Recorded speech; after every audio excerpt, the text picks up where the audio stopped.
డబ్బుని విపరీతంగా మీ లైఫ్‌లోకి అట్రాక్ట్ చేయాలంటే ఒక అద్భుతమైన టెక్నిక్. అదేంటంటే ట్రిపుల్ ఎం టెక్నిక్. M+M=M. మౌనం plus meditation equal to money.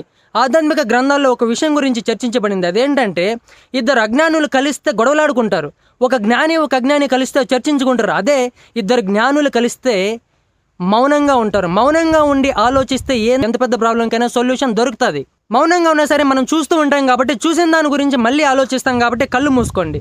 కళ్ళు మూసుకొని మౌనంగా ఉంటే మెడిటేషన్లో ఉండి ఏదో ఒక దాని మీద మనం దృష్టి పెట్టాలి కాబట్టి దేని గురించి ఆలోచిస్తారు? మనకు అవసరమైనటువంటిది, మనకి ఇష్టమైనటువంటిది మార్నింగ్ లేసి ఈవినింగ్ వరకు మనం దేని వెనక పరిగెడుతుంటాం? డబ్బు గురించి మార్నింగ్ లేస్తానే మీ చాప పక్కనో బెడ్ పక్కనో కట్టలు నోట్లు ఉన్నాయని ఊహించుకోండి. బీరువా ఓపెన్ చేస్తే బట్టలకు బదులు మనీ బ్యాగులు ఉన్నాయని ఊహించుకోండి. మీ కారు డోర్ ఓపెన్ చేస్తే కారు మొత్తం కట్టలతో నిండిపోయినట్టు ఊహించుకోండి. మహా అయితే పోయేదేముంది? మానసిక సంతోషము, ఆరోగ్యంగా ఉంటాం. మనీని మరింతగా అట్రాక్ట్ చేస్తాం మన లైఫ్లోకి.